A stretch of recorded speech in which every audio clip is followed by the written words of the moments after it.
In this video, I'm going to show you how to test common household batteries with a multimeter. This is a digital multimeter.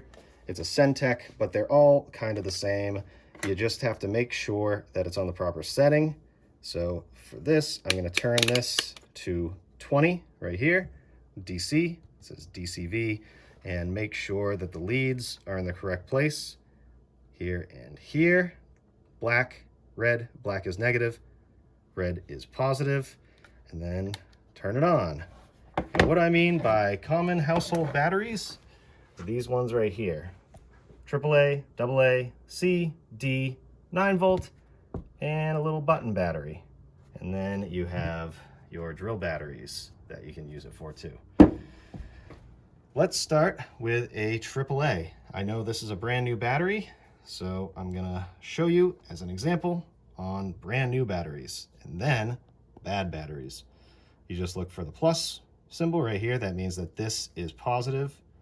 Hold your lead right there, and then the black one or negative on this side. And you can see it says 1.69, hovering around 1.68. That is a good battery.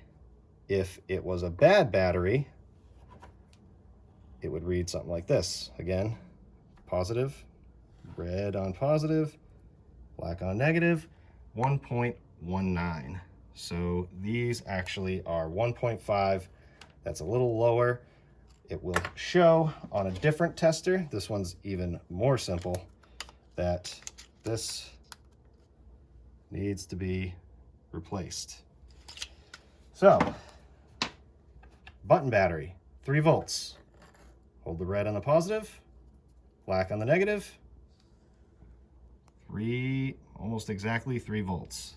That one might be on its way out. It should read a little higher than that, although it doesn't have a lot of capacity, so that might be why. 9 volt. Look for the plus.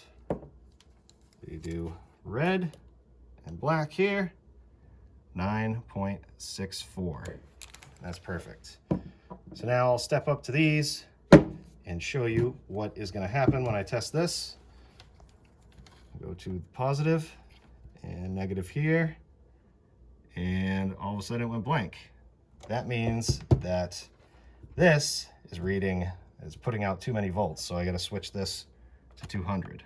And I suppose you could leave it on 200 for all these, but hold it on positive, negative, 20.8 volts. So that's a good battery.